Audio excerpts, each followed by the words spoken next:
What's up, everybody? Episode 24, Austrian Grand Prix, and I'm back, man. I'm excited. We got a Charles Leclerc win, so Yeah, I was about to say, happy in the Ferrari camp this week, finally. Oh, not really. Not really. Halfway. Yeah, not really. Yeah, better, Yeah. but But, still I mean, shit. it is still shit. No, it was exciting. It was an exciting weekend. Honestly, I mean, we know Silverstone now was the best GP this year.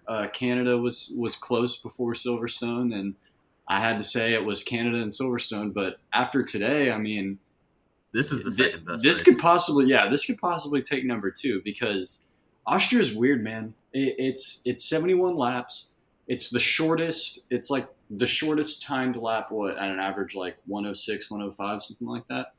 And it's like it's just a lot. It's high octane racing all the time. If you mess up once, looks like your race is over. Basically, we saw it with the start and Perez and all that stuff. But like, I mean, yeah, just to give a little overview of Austria this week. I mean, it was just a very good track for where the cars are right now. I like if they opened the season with Austria, it would have been just a shit show in my opinion.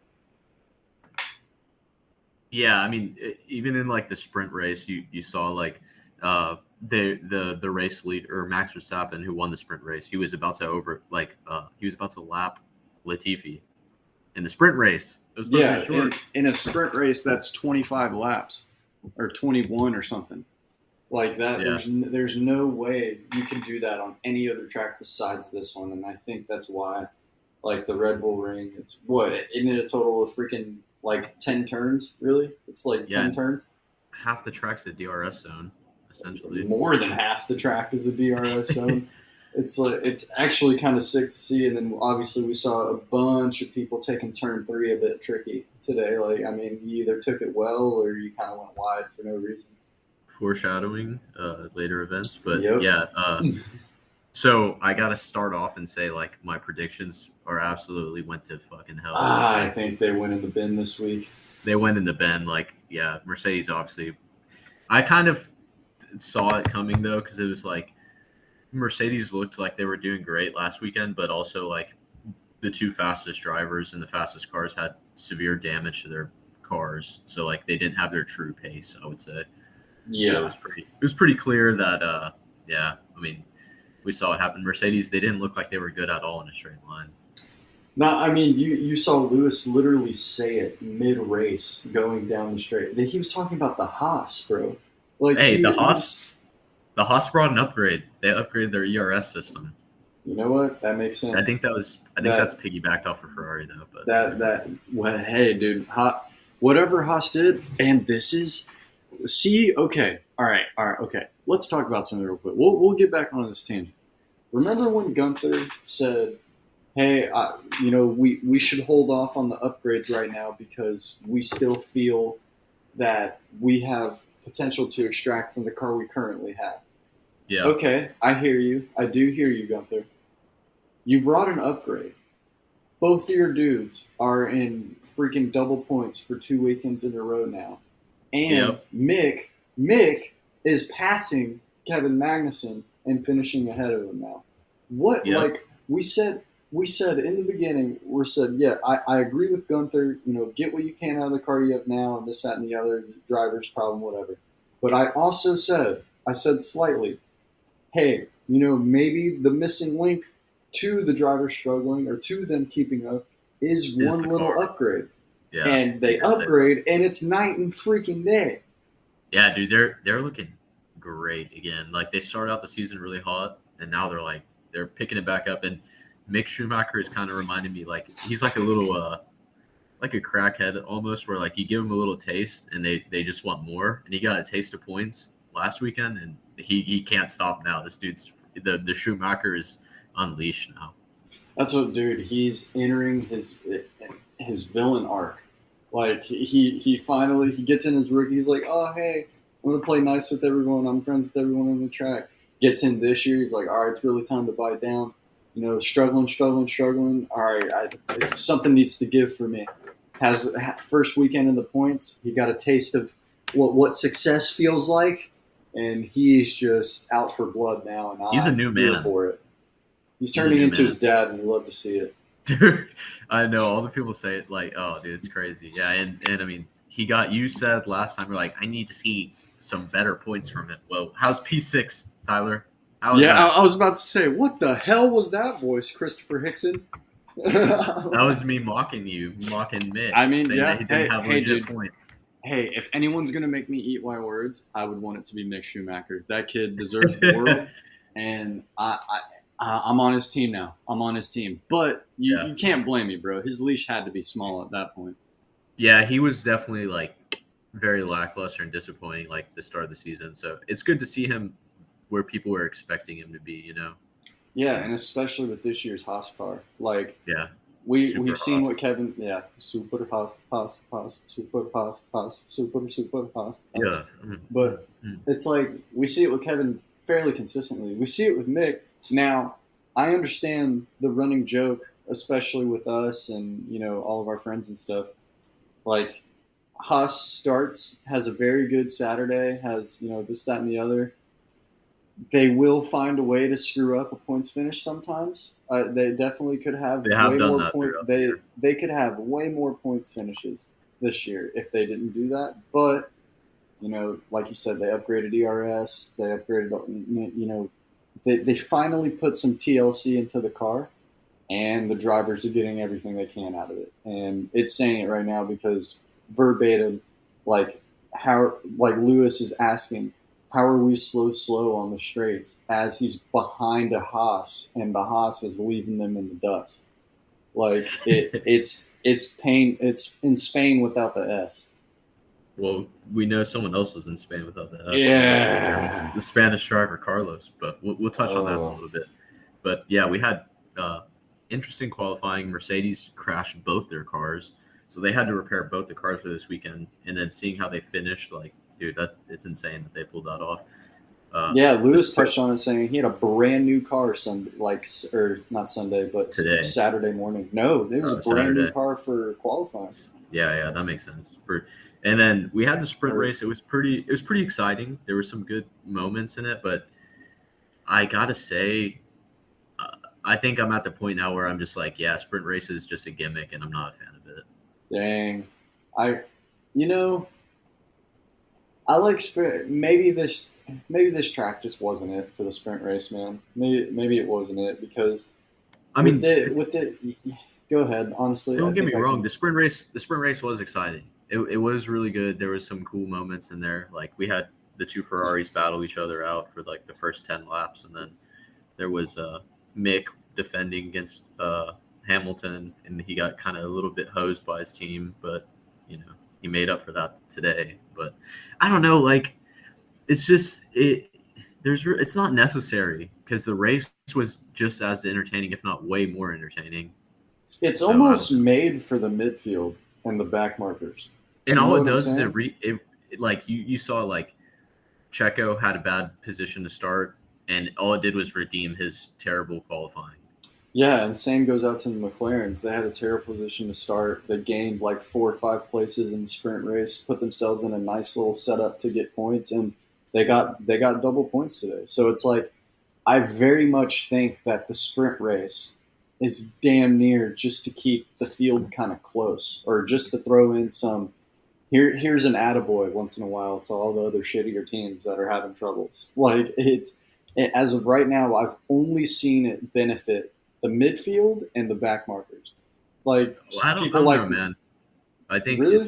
it benefits the top teams a lot because like the last two sprint races we had, like I'm pretty sure there was Red Bulls that were pretty far back, and then they regained all the spots they lost in No, qualifying. no, no. See, that's what I'm trying to say. That's what I'm trying to say. I'm not. I wasn't. I wasn't more so saying the permanent back markers or the permanent midfield. I'm Uh huh. saying whoever qualifies. Like say, Oh yeah, yeah, yeah, it only helps out the people in the mid to back of grid during the sprint race. Like obviously, well, like when Max gets pole and this that, and the other. Dude, in Austria, he launches off for the sprint race. He's got clear air for him for 21 laps. The dude's freaking cruising. He's on a Sunday drive. Like yeah. it doesn't affect him, not anything. The Ferraris in the sprint race, they're just focusing on seeing the checkered flag, and they're like, "No, we're good. We're gonna we'll be set up for tomorrow." Which foreshadowing, we'll be set up for tomorrow. We kept our position. Everything's cool. We got some little attaboy points while we're there. Cool. All water under the bridge. Doesn't really affect them all that much. But like you said, it only just the sprint race alone on the grid only really affects the midfield to back markers because Sergio started P13. He moves up to not have a nice start for Sunday. McLaren starting P4 or P5? I think he was P5, I believe. Yeah, P5 because he wasn't on the second row. Yeah. I was P5. But, the McLarens, they started, P16, 15, and then moved up to, P11, P12 to start Sunday. So it's that. I think the sprint race only helps teams that failed on a qualifying. Okay. So think about it. It helps them because they didn't do good in qualifying. What about a qualifying after one practice session is going to make you set up for failure? You didn't get time to develop your setup for the weekend. So and now you just blew my argument out of the water. Yeah. If you give them those other sessions, then maybe you don't have some of these teams have a disappointing qualifying because they get their setup right. And it's weird, right? It's during the race, Max he couldn't keep up with the Ferrari at all. So what if they had more time to develop their setup and then they had a better setup for the race? I don't know. Just thoughts here. I'm kind of jumping off this. Weighing. No. Hell no. This actually is a good point because you're weighing data collection against points. Do you want to further practice, gain data, realize what you have to do and what the strategy should be Sunday to maximize your points? Or do you want to have a practice, have a shot at scratching off a few extra points where you can, and then go race Sunday? And the schedule is weird. It's you have a free practice immediately into qualifying, and then another free practice, then into a sprint race, and then race. You just go into a race. The schedule, for the sake of consistency, the schedule is just weird. I don't like the whole because FP1 practice is way different than FP2. Then even FP3 is different than that. Dude, yeah, FP1, you're learning the track. FP2, you're finding the limits of what your car can do. You see a lot of spins in FP2. You see a lot of track limits in FP2 because everybody's finding that line of grip or that limit of grip of what they can push where, when they can push it, that and the other. And then FP3 is basically you're just doing quali sims the whole time because you're preparing for quali later on in the day. So it's that schedule. That's what I'm saying. That schedule makes all the sense in the world. Is it a coincidence that we saw everyone exceeding track limits this weekend?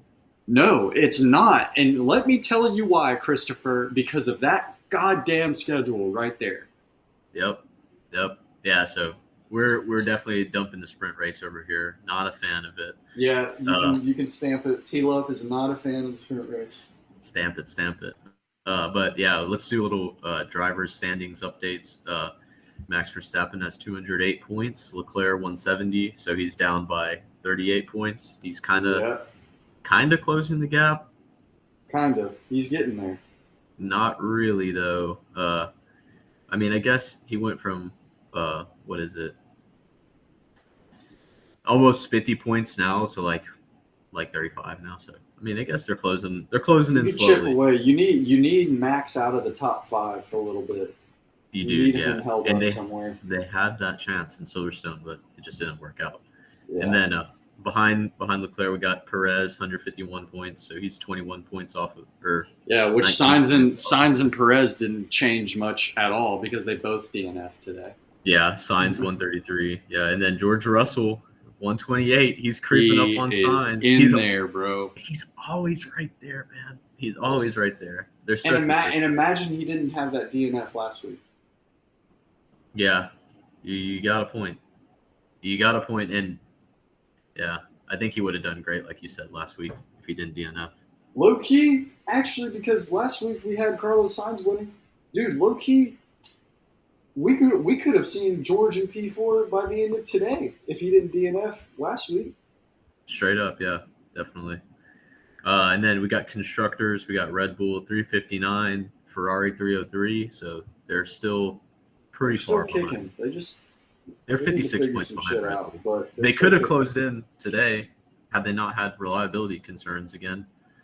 And then Mercedes, 237 points. They're catching up to Ferrari, but still pretty far away. There's a pretty good gap between all three of those teams where they're cemented in their spots. And Yeah. then McLaren and Alpine are now McLaren, Yeah. Alpine, and Alfa Romeo are three-way tied for best of the rest. And for Haas is obviously picking up points now. Alfa Romeo is at 51. Pump the brakes there, guy. Oh, sorry. That's Yeah. yeah. Okay, I was McLaren and about to Alpine. say, no way we have a three-way tie.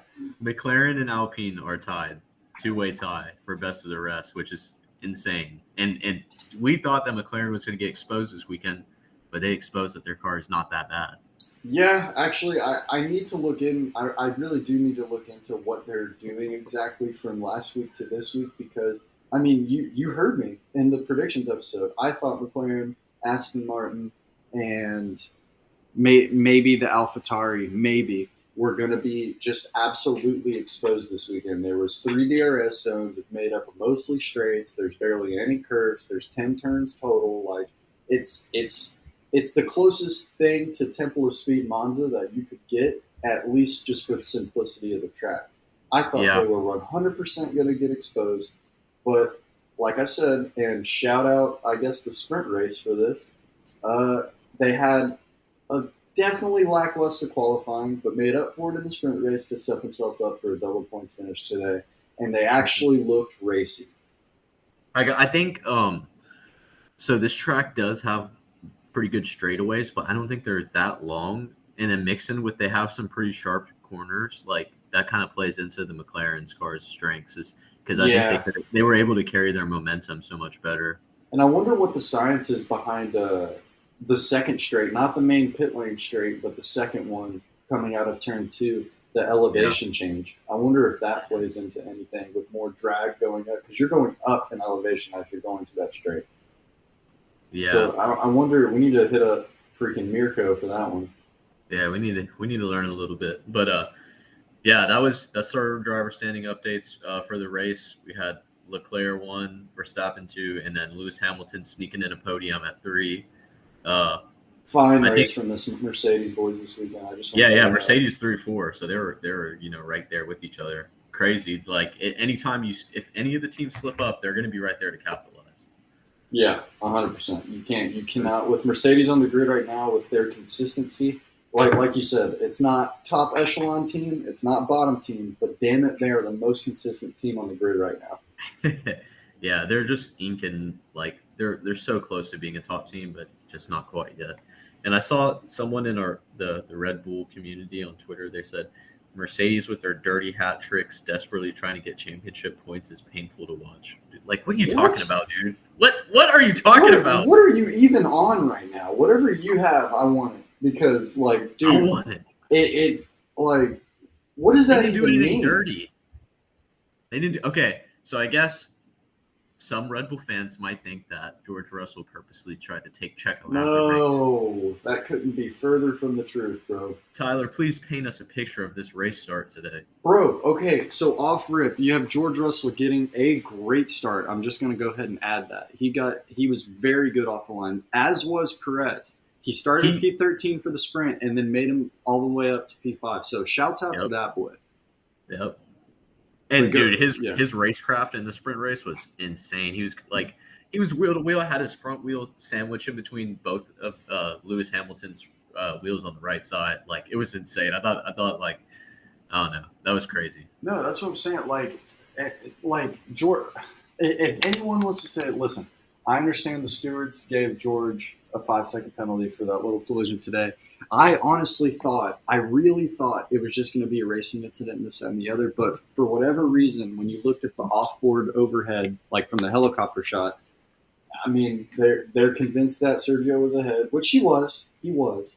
But I am also convinced both cars gave the space. George was already hitting the apex on the inside. It was similar. It was basically a low speed version of Coast last year. Yeah. Like it was exactly that.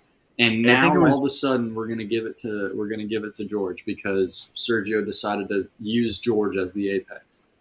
I think it was definitely a little bit better than the Cops corner last year. Like Yeah. George was literally on the apex. It was only when they were coming out of the turn that they had the collision. And I mean, like if you look at the video, like Yeah, they were almost straight. George didn't he was holding the same steering angle the whole way through. Like he didn't He didn't do anything.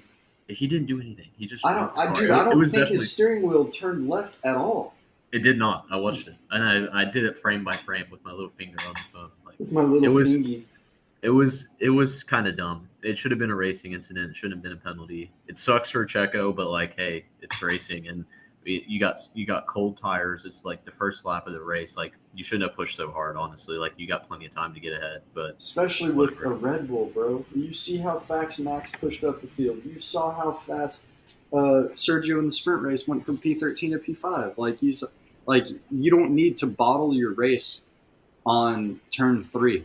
You don't need to do it at Austria, and listen, that's easy, the hardest corner. Like it's easy for me to say sitting here and being an armchair freaking detective about F1. Like I totally get it, but with that Red Bull car, I love the fire out of Sergio. I don't want him to stop. I think he needs to make that move 10 out of 10 times, but you don't need to sit here and bottle your race on turn 3 when you could just pass him literally within the next lap, dog.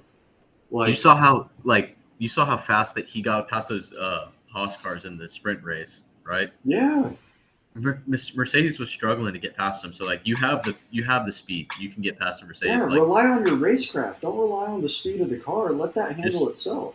Just wait a little bit, be a little bit more patient is all I would say. But like, you're gonna race. Like, what am I gonna say? Like, I wouldn't even be on the grid. That's what I'm saying. Like, that's kind of the in between I am, because we saw when Max Verstappen started his young career, it's like it was go go go go go go go, not an ounce of patience in him. Sergio has been in here for a minute, dog. You got to show a little bit of patience. You understand patience rewards. I mean, come on, man. Do I have to remind you what you did in 2020 in Secure? Like, you went from dead last to winning the race, dog. Like, all you had to do was be patient. Yeah, so I don't think that it was George Russell's fault at all. I don't think it was anyone's fault. It was a racing incident. They were both going hard. They had cold tires. It was the start of the race. Like, you didn't get it was the sharpest corner in the race that everyone struggled out. Like, it just is what it is, But Russell gets a 5-second penalty. Honestly, he should have been ahead. He should have been ahead of Carlos, but he pushed Carlos wide, and then Carlos, I think he got an advantage by going wide. But I guess you did say that during the race. You did say that, and I was iffy on agreeing, but actually, he got to keep the momentum up, so I could agree with you. But I mean, I guess he did get pushed wide, so like you get whatever. Whatever. And lo and behold, it didn't matter later anyway. So yeah, it didn't matter. Nothing matters. This is me as a Ferrari fan. It just doesn't matter, dude. I feel so bad for that. Oh, dude, poor Carlos.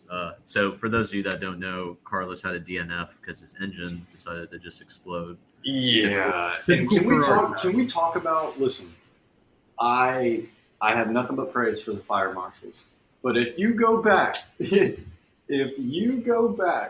and watch him decelerate from Verstappen, stop following, you see the plume of smoke start coming out of this car, right? He's slowing down. Yep. Everybody's like, oh, damn, Carlos engine failure.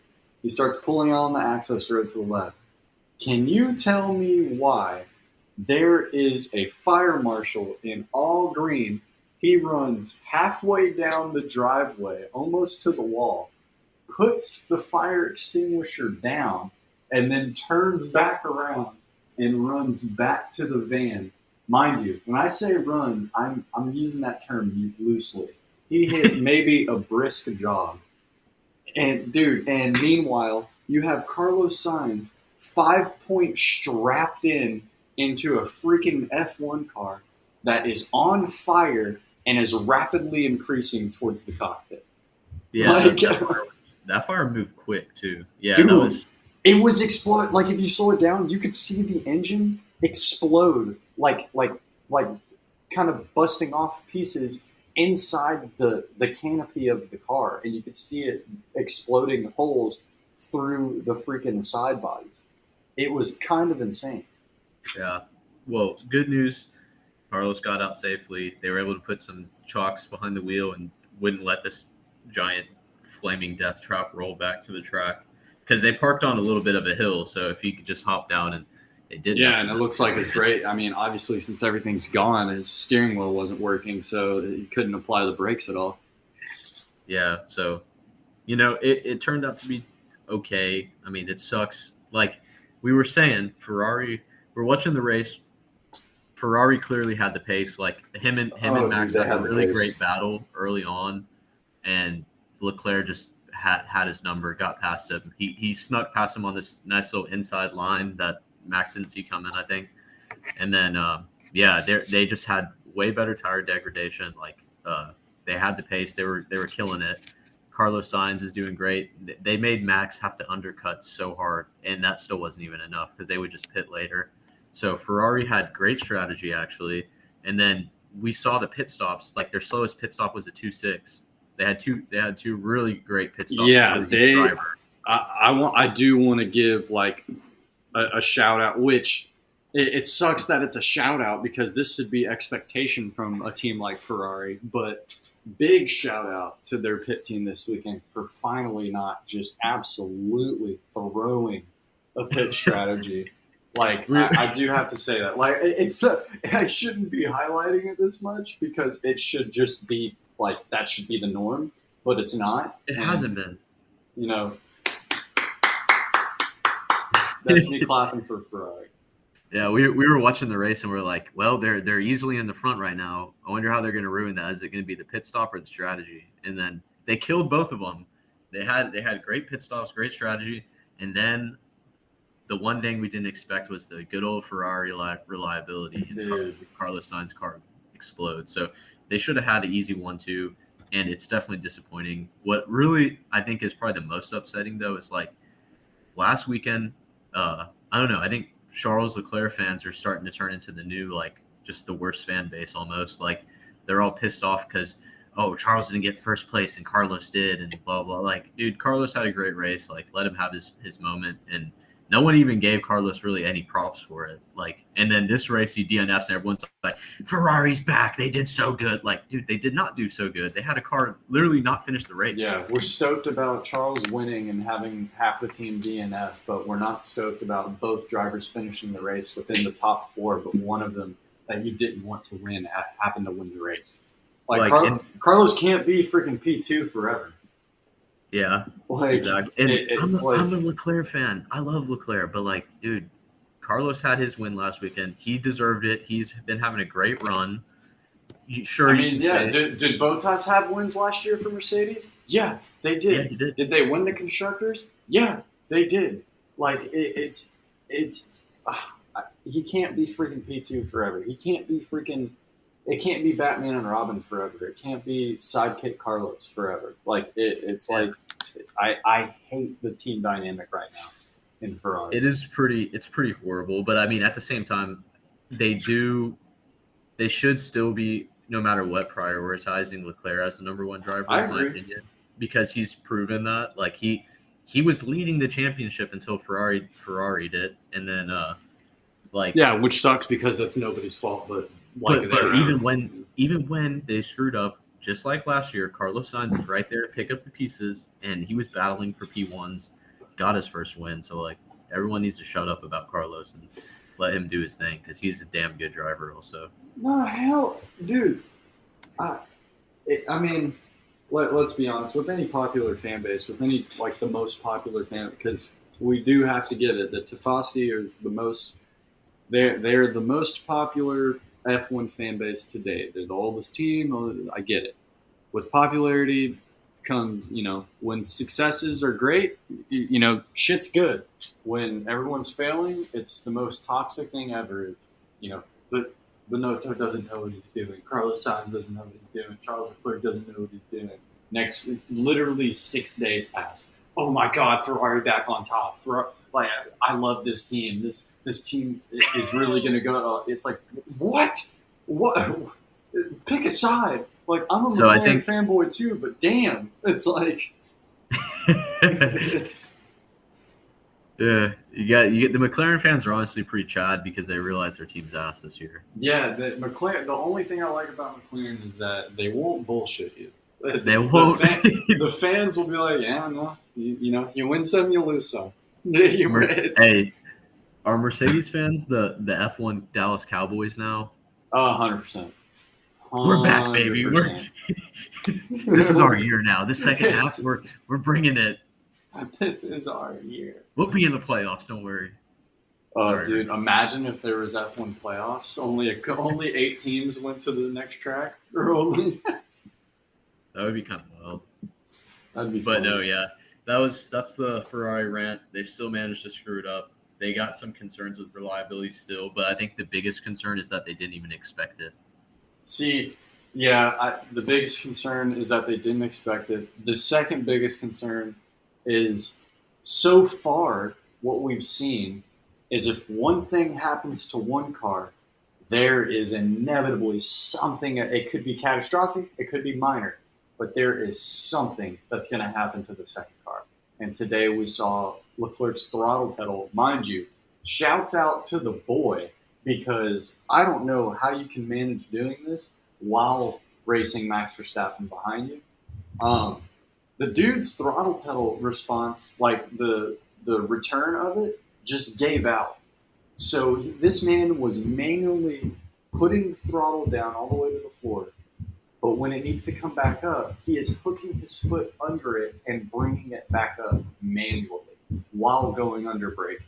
That is one.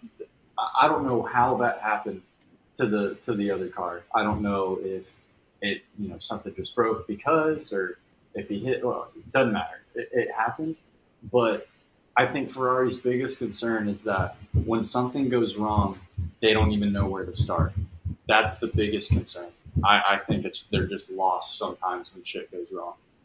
Yeah, and the weirdest part was he made the concern on the radio, and like they're like, okay, we're gonna look into it. So they look into it. They're like, everything's fine over here. Yeah, data says it's fine. Yeah. And then he says it. I mean, that's fair. The data says it's fine, whatever. And then he says it again later. They're like, hold on, we gotta look again. Like, why would you not have that shit up and just looking at it constantly? I was about to say, the moment he brings it up, I would literally have a person Bookmark designated on the pit wall of, hey, for the rest of the race, your job is to look at this. Like, that's what I would be doing. But like we said before, I think Ferrari could put out a Twitter poll, and freaking Ferrari Twitter could freaking manage the race for them. I think Carlos was getting a lot of hate because there's so much up in the air with the team itself that it's like it's easiest to just pin it on a driver. I mean, you even see articles coming out that obviously they're denying it right now, because what team wouldn't deny something like this? But I mean, they said their garages are divided, bro. They very clearly have a Carlos Sainz garage and a Charles Leclerc garage, and they don't get along well. And I'm not sure what's happening. And I think Charles and Carlos really, they don't want it to be like that, but they have so much pressure on them that they almost feel like it needs to be like that. But I don't know. They just need to go to a nice candlelit dinner, just them two. Hey, so speaking of, we said this race was like one of the best this year. There was like a 5-way battle going on. It was both the HAAS cars, Lando Norris, and then I think it was Zhou Guan Yu, right? Or was it? I want to say, yeah. So it was both the HAAS cars. Both the HAAS cars. One Alpine, one Alfa Romeo, and Lando. It was Alonso, Lando, Zhou Guan Yu, Magnussen, and Schumacher. And dude, I'm looking at the picture right now, which y'all will see it in the thumbnail. I'm gonna beef it up. But dude, this 5-car battle coming down the pit straight into turn 1, and Lando looking racy, Alonso getting his elbows out, Zhou Guan Yu joining the party, and Mick just being a finesser. Like, dude, that battle was actually insane to see, and that's actually kind of why I like the Austria circuit so much, because since it's so short, since it's so filled with DRS zones, we saw a lot of good like racing today with teams that were close. Now, once you got clean air, it was just smooth driving. But that 5 car battle was insane to watch. And I mean, there was a lot of different pit strategies going out, even, you know. Yeah, yeah. What was the dumbass rumor for people were trying to do one stops for whatever reason? Yeah, I mean, it seemed so. They said that Max was going to do one stop, but he pitted way too early. Yeah, like I was like, I don't think that's happening. you hit the nail right on the head. I even was like, oh yeah, his plans to do a one stop. You're like, no, hell no. He pitted like How? on lap 20. Yeah, I was like, no way in hell. And then I think they tried to do a one stop with Lewis, but then uh, they saw they didn't have the speed to catch up to Verstappen and them, but they had a large gap between him and and Ocon. So they're like, yeah, just pit for mediums or go for fastest lap. But then with the virtual safety car, everyone else got on mediums, and then Yeah, Max the virtual fastest safety lap. car super late in the race definitely like Yeah. threw a wrench in a couple people's races, but also saved a couple people's races. Yeah, for sure. And dude, the end of that race was crazy. But no, yeah, Mick Schumacher was getting extremely racy. Like he was doing some. That's the driver of the day right there, dude. Yeah, that's driver of the day. Honestly, I voted for Alonso, but I did too. think Alonso was killing it this weekend. Also, He's got it. Okay, I'm gonna throw out a hot take about Alonso. I think he fucking hates being with Alpine right now. yeah, I don't think that's a hot take. He loves F1. He wants to be an F1, and ultimately, if he's got to be on Alpine to be an F1, he'll do it. But he fucking hates Alpine right now. Their pit wall has no clue what they're doing. Otmar has no clue what. I mean, you had Crofty literally asking Otmar mid race, "Oh, why'd you go with that strategy? I feel like this would be so much smarter." And Omar's like, "Yeah, he got held up," and now he just leaves it at that. Okay. We're like, what? All right. It's like, dude, what? Like, trust me. I know sometimes Ferrari doesn't seem like they know what they're doing, but Alpine really doesn't know what they're doing because they've got a great driver lineup with good drivers that could put that car in good spots. But Jesus, man, give them something. Yeah, as much as I dislike Esteban Ocon, I think he's mid. He's actually pretty freaking good. Oh yeah, me He calling proves him me mid. wrong. He Yeah, proves me me wrong. calling him mid doesn't take away from like him being a good driver. But yeah, no, he's a great driver. It's just, damn, dude, you're already in a mid-ass team, and now you have a mid-ass team principal giving you bullshit like race strategy.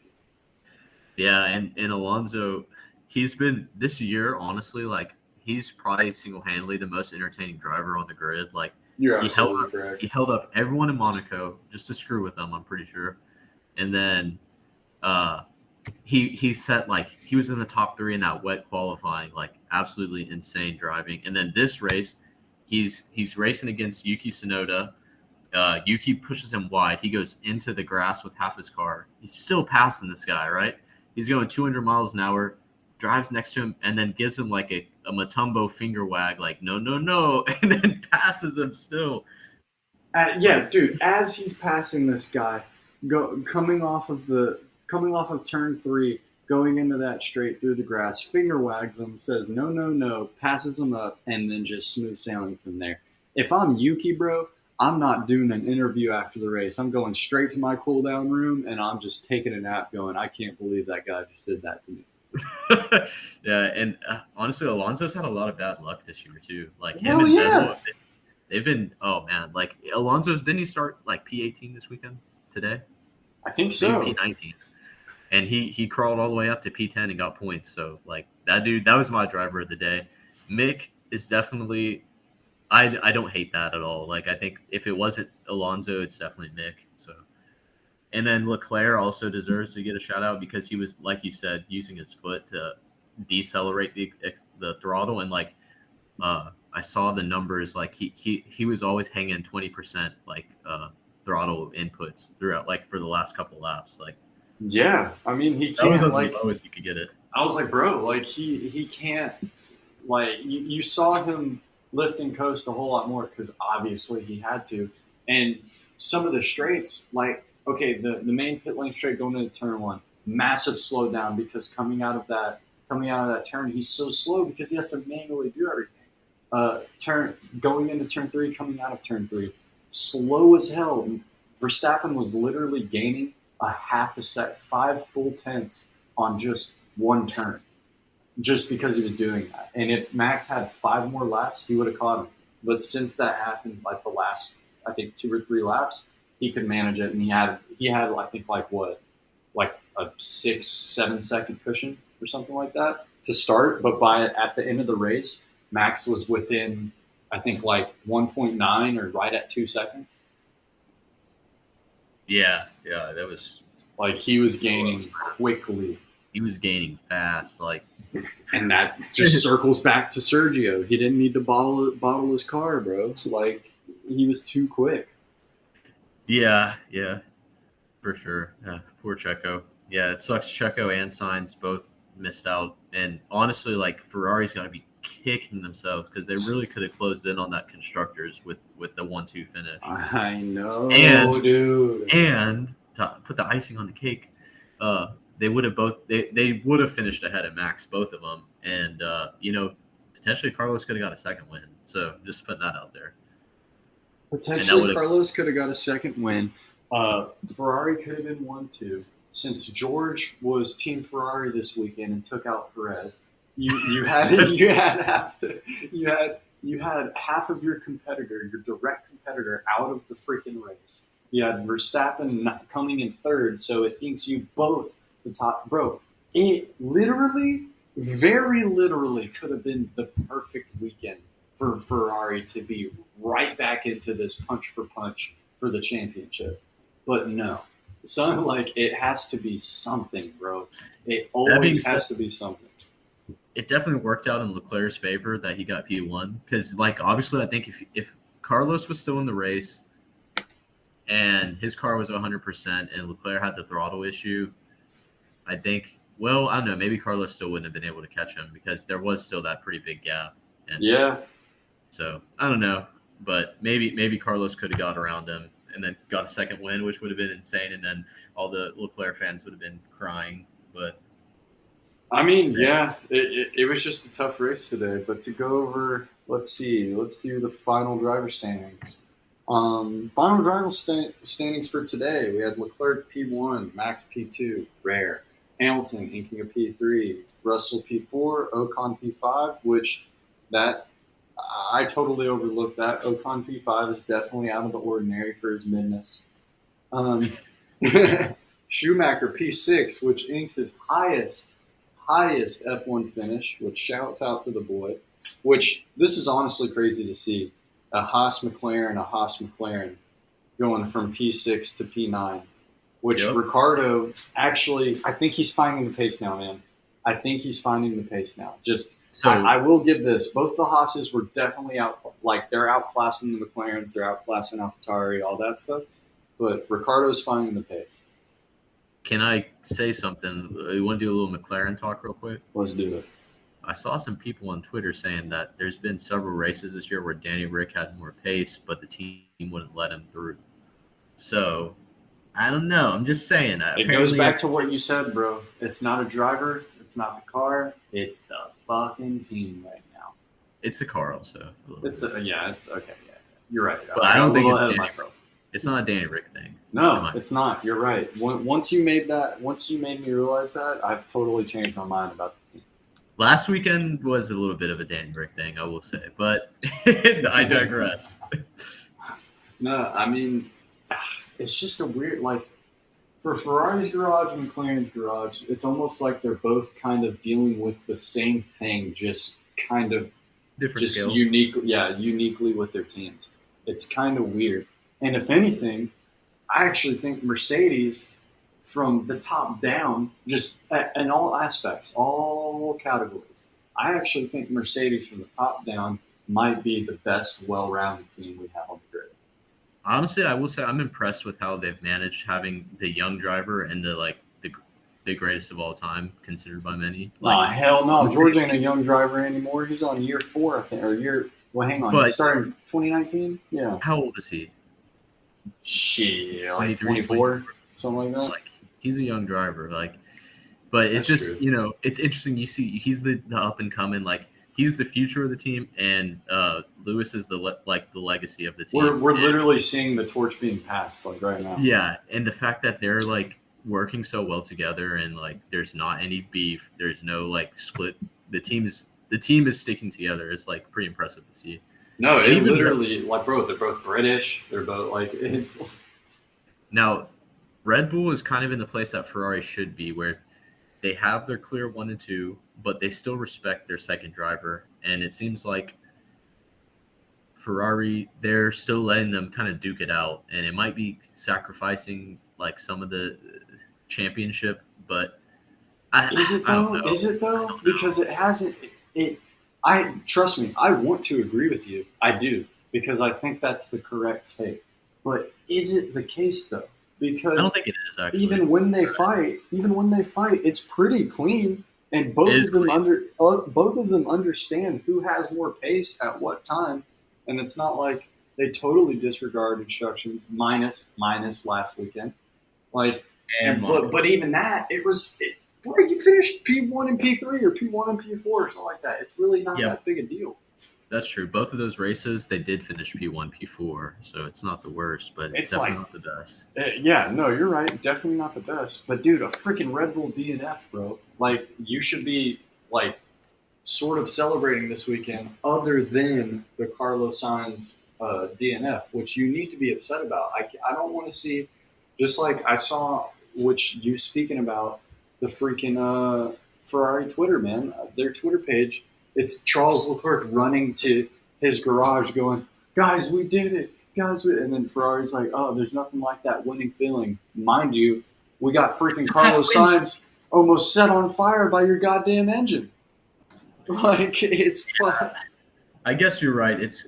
Ferrari is definitely not in the same place as Red Bull. If anything, Carlos Sainz may be closer to Leclerc than Checo is to Max. So I think so too. I think Max and Checo are very clear 1-2, but Checo can be that one guy.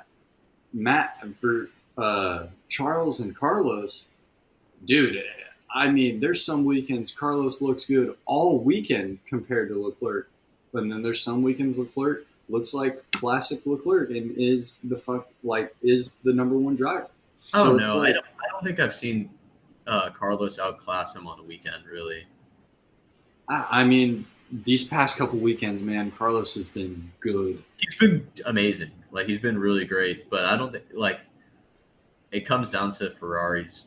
The team itself is ruining Yeah. their It's the whole chemistry dynamic right now. It's just yeah, in a weird it's spot. off. It's so off. Yeah. McLaren, they're just trying to blame it on someone. I think that's what it comes down to is the team's not doing great, both of them. Like, and Ferrari has the higher expectations because of how they started the year, and they're just trying to pawn it off on someone. So it's easy to scapegoat Carlos and Carlos's garage and all that stuff. But really, it's like you're the team. You need to crack down on that and get it sorted and get the strategy going and just I don't know, put it together and fix your car. No, I agree. I 100% agree. And man, that was the Austrian Grand Prix. Yeah. I do want to talk about just a tiny bit because I did say it in messages earlier. These next two races are going to be big for Haas because I think these next two tracks very, very much suit their car and driving style very well. Long straights. They're going to win on pitch strategy. Something on that. But we have Paul Ricard next, the French Grand Prix. And that'll be not on next weekend, the 17th, but on the 24th. And we'll also end July with one more Grand Prix on the 31st, which will be the Hungarian Grand Prix. We all know Esteban Ocon won that one last year, which, the freaking planets aligned on a summer solstice with the freaking, dude, everything in the universe. And Alonso. Yeah. The Minister of Defense. He carried his ass to that victory. You're correct. But no, these next two tracks are actually going to be wildly exciting for the midfield teams, I think. I'm excited because the start of the season was honestly kind of slow and kind of not that exciting. But the the last 3 races that we had in a row have been absolute bangers. I think the start of the season, were slow because we didn't know what to expect with new cars. Now, what we know with these cars, bro, it's actually getting pretty spicy. And this mid-season run is going to be absolutely the most entertaining racing we've seen. Yeah, I think the start of the season started out pretty strong though. Like all the cars were pretty close at first, and then Red Bull and Ferrari kind of just put themselves on a league of their own, and then Mercedes had their issues. It got kind of boring for a while, and now the teams have put in their upgrades, and they're kind of starting to get to that point where they're getting the potential of their cars out there. And now you're seeing all the battling again, like pick up again. So, oh yes, you're absolutely correct. But, it's getting spicy. Yeah, it's getting spicy, and honestly, we'll catch you all beautiful people that are listening to this on the Paul Ricard track for the French Grand Prix in 2 weeks' time. We'll have probably another video coming out in between. Honestly, we might ponder on doing another video content thing for a tier list, or maybe have some real form of entertaining video to watch and see what we're going through. But yeah, this was episode 24 of the Austrian Grand Prix recap. Follow us on Twitter at Tila F1. Listen on anchor.fm/The Lockup Podcast for all your audio needs. I'm talking Spotify. I'm talking Apple.